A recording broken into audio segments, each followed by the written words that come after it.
ما زلنا بالدبليو بي اس، الويلدنج بروسيجر سبيسيفيكيشن. طيب احنا قلنا امس قلنا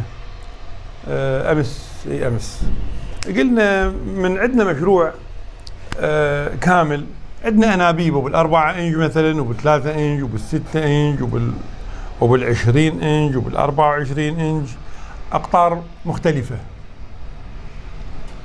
عندنا اسماك متعددة. عجيب.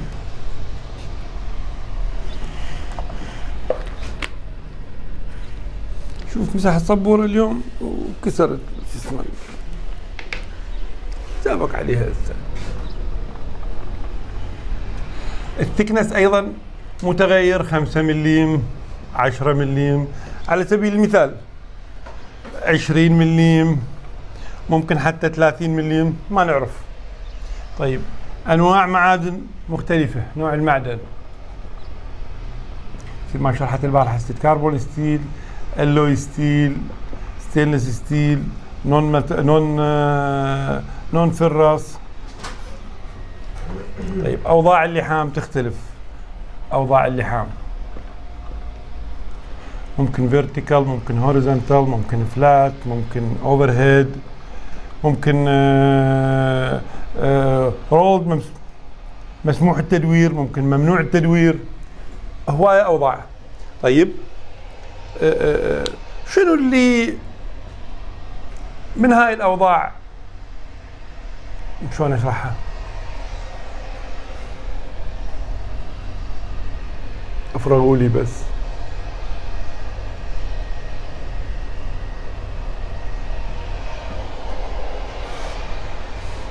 هسه سويت اول دبليو بي اس، سويت اول وثيقة نمبر 1 مثلا،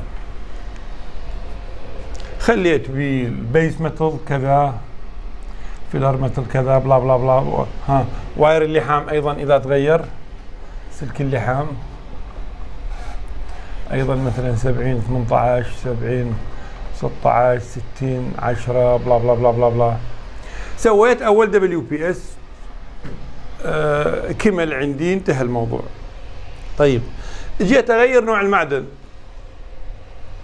اسوي دبليو بي اس ثاني ام لا؟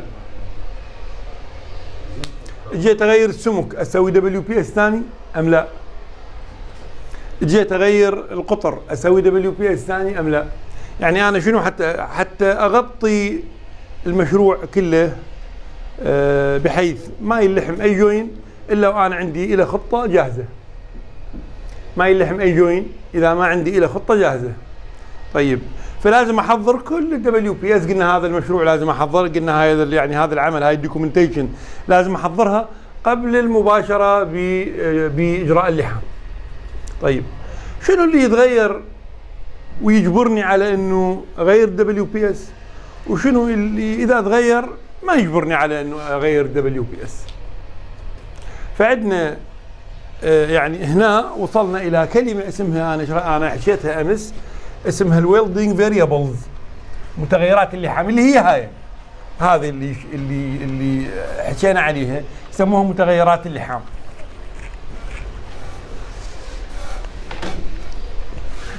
الويلدنج فاريبلز،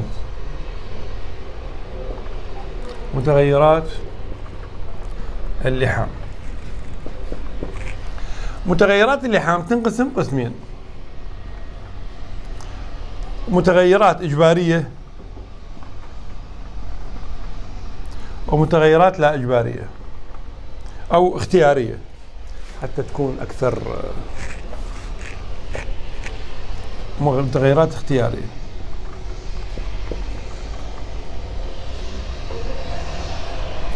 الإجبارية إذا تغيرت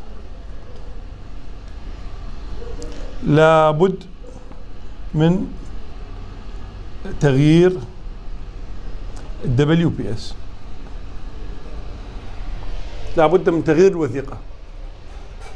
هذه إذا تغيرت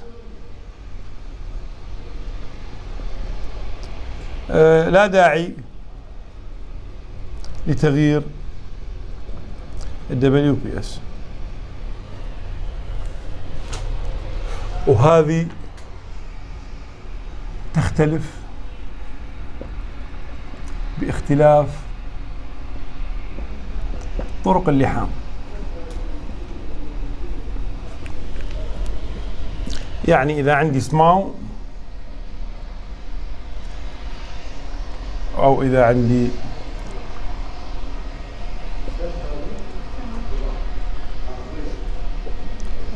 ساو، كل وحدة من هاي العمليات لها متغيرات لحام مختلفة.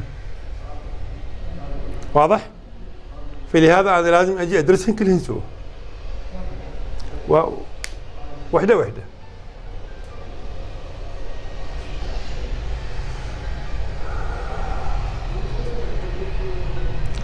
أوفي. طيب هنا الأمر ليس صعب إن شاء الله.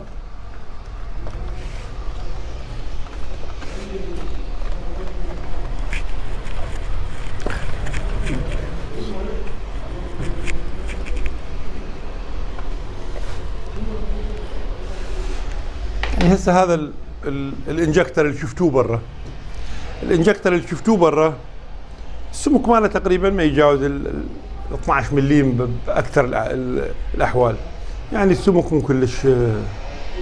ولكن اكو بعض الجوينات المعدن مالها متغير، اكو بعض الجوينات ستينلس ستيل على كربون ستيل، هذا WPS مالته يختلف عن WPS مال جوينات اخرى بنفس الانجكتر هذا اللي شفتوه توكم هسه، هذا اللي برا. اكو جوينات ستينلس ستيل على كربون ستيل، المعدن يتغير فيحتاج WPS غير WPS الثاني. يعني لحام الفلنجة هاي من الأربعة مع هذا الأنبوب خطة لحام تختلف عن خطة اللحام اللي لحمت بيها الجوين الديسميلر الستينلس. على ليش؟ لأنه تغير المعدن. أنا جاي أحكي بشكل يعني هذا الصح اللي لازم يصير. قبل لا نبلش بهاي احنا لازم نختبر ونكمل، ولكن الأمور من نسويها احنا تختلف عن الأمور اللي إذا كلفنا مقاول بها أو إذا نفذتها شركة عالمية نجبرهم إنه يسوون كل اللي يطابق مع الكود والستاندر. أما إذا اشتغلنا احنا فممكن بخبرتنا نتجاوز عن هذا الموضوع. طيب هسه قلنا هاي العمليات اللي حامل أربعة. إذا أجينا للأولى الشيلدد ميتال ارك ويلدنج، دا أحكي على الشيلدد ميتال ارك ويلدنج. عندي هنا متغيرات اللحام،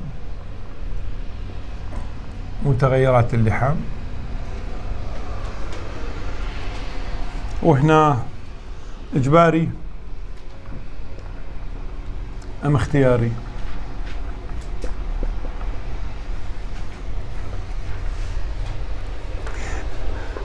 منو يتذكر اختياري شنو تعني؟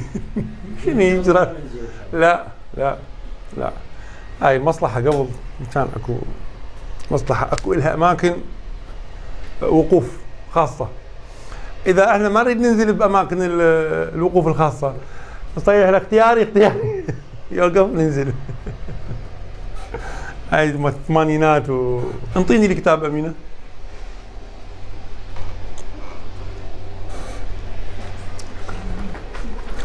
هذا الجدول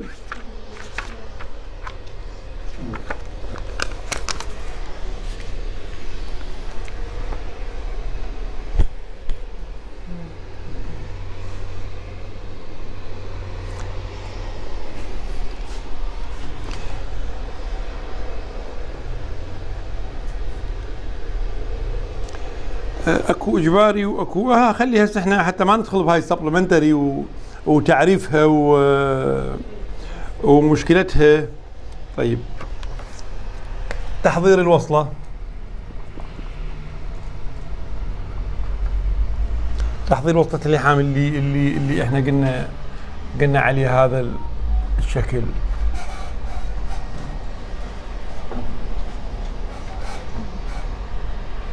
يعني هذه اذا غيرت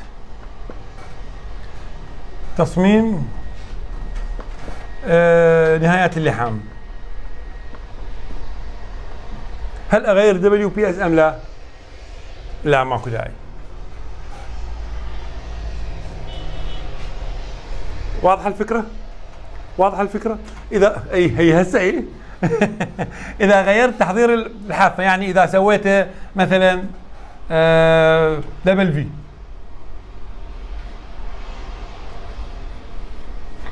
اذا سويته دبل في اغير WPS؟ لا، ماكو داعي. دا احكي على الاسماء، ركزوا، لان اذا تغيرت هاي هذا ايضا كله يتغير. طيب البيس ميتال اللي شرحتها البارحه الست، البيس ميتال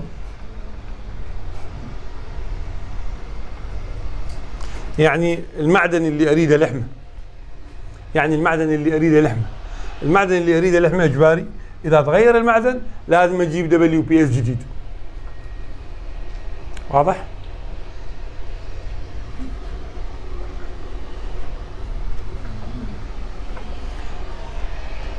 يعني اذا غيرت المعدن بعد لم يعد WPS اللي جوا ايدي صالح.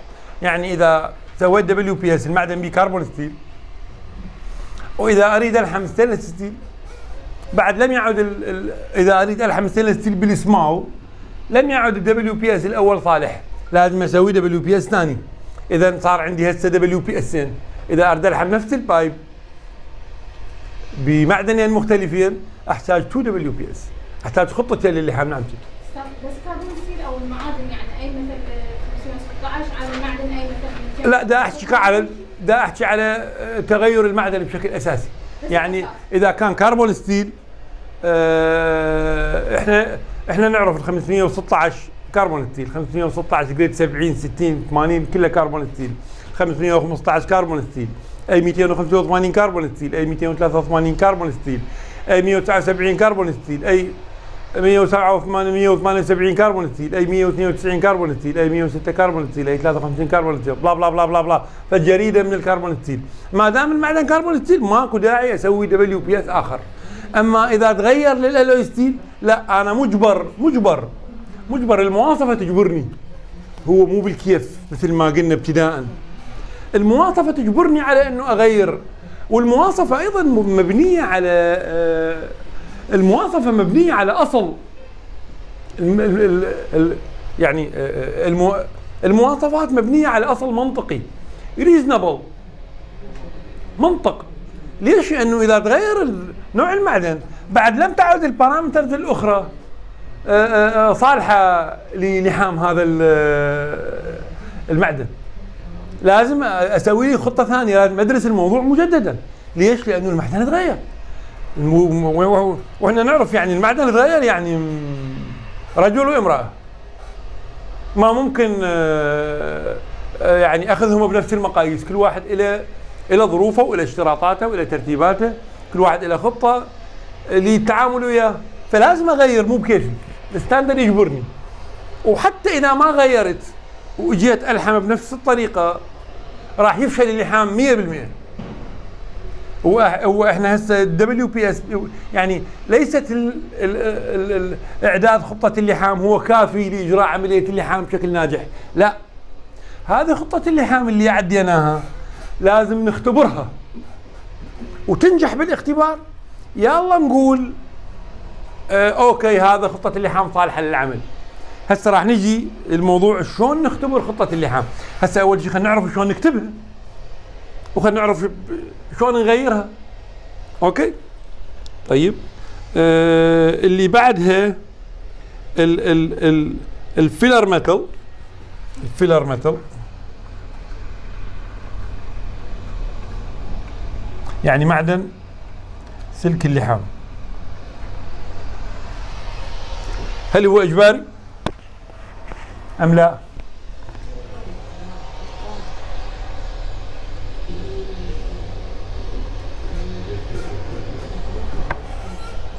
شو رايكم؟ يعني هو نوع معدن ما زلنا بنوع معدن، اذا هو اجباري. اذا تغير سلك اللحام، يعني انا سويت خطه لحام بسلك لحام 70 18، اريد اغير سلك اللحام اسوي مثلا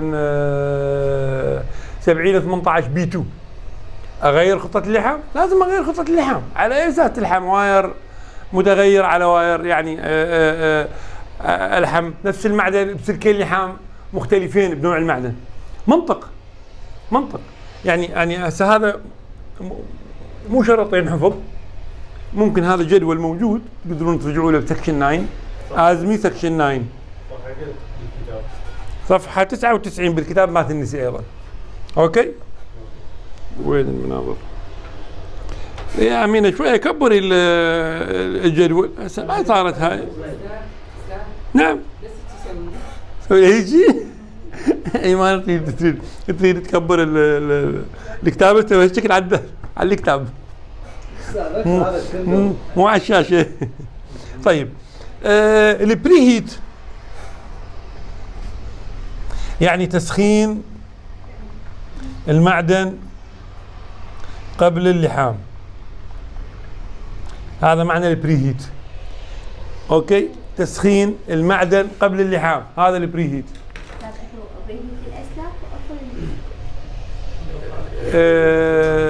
هو مو بري هيت للاسلاك، يسمونه دراي. اوكي البري هيت للمعدن وخش فقره هاي يا امينه.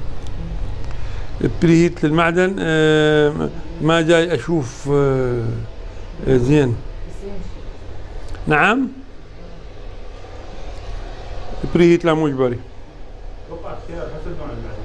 البري هيت اكو بعض اجباري وبعض لا اجباري. اذا اكبر من 100 يكون اجباري، اذا اقل من 100 يكون غير اجباري. اوكي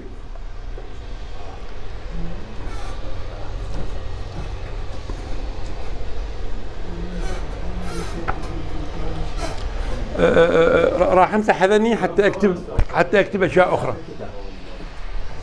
راح امسح هذني حتى اكتب اشياء اخرى. ها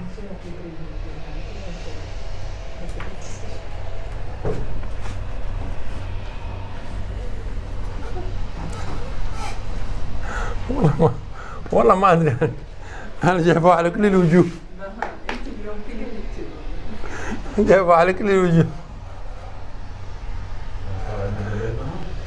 البوزيشن البوزيشن اختياري،